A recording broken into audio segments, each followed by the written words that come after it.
public economist, professor at Stanford University.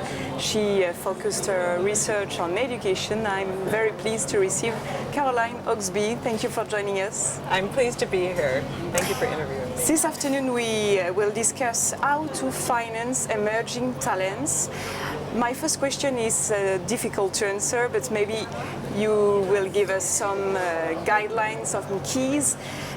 Should we rely only on the public system or should we call on the private sector? Well, that is a difficult question, but I don't think it has a right answer or a wrong answer. If the public system can provide the same resources as the public and private system combined together, then there's no reason why you have to use both the public and private system. I think the main reason to use the private system as well is that you can often have greater resources flowing to education if you use both systems, the public and the private. And they are different from one another. There are also trade-offs. There are some things that are better about the public system and some things that are better about the private system. You said that every school is a company by itself, and you ask yourself if this company is profitable. How could we calculate the profitability of a university? Well, what we'd like to do, which is difficult, is to understand how much value a university adds. A university brings students in who already have some education. Some of them are already very intelligent, and they would do well regardless of whether they got a university education.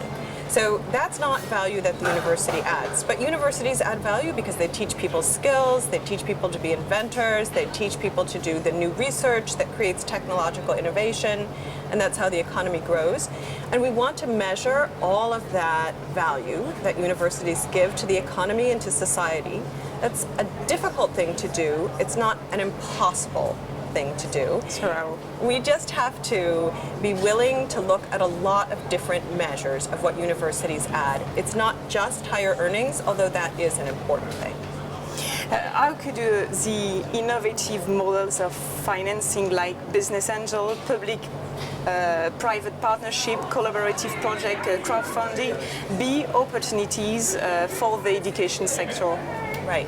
The education sector creates a lot of value, and a lot of that value does end up flowing to the private sector. It ends up flowing to firms that make use of the research, they make use of the technology, they make use of the students who come out of the universities. So they value the universities, and the problem is getting them to show that value to the universities and give some of that money back to the universities that are creating value for them. That's why collaborations work. They work when both sides can see, both the firms and the universities can see that they can mutually benefit. And it does happen a lot in some parts of the world, so it's not an impossible thing to do, but you have to get the firms used to doing it as well. For more efficiency in high school, Milton Friedman has invented the education voucher. What do you think of such an idea? Could we implement it today? It could be an idea. France could implement it very quickly today, in fact, because in France you have something that's not that different from an education voucher already. If you go to a private school in France, in secondary school, the state pays for a lot of your education. That's not that different from a voucher. Those secondary schools may not have as much autonomy or independence as what Milton Friedman thought of when he thought about a voucher, but what you have already is closer to a voucher system than we have in the United States, oddly enough. In your view, how could we educate our children to face and to meet the technical shift and the digital economy? I think that's a very important question and a very difficult one to answer, because schools are not institutions that want to change quickly. They want to stay in the same place all the time. They want to keep using the curriculum that they've used in the past. And one of the reasons that they want to keep using it is that it's tested and they know that it works. So they don't need to change every year, but we want them to remain flexible.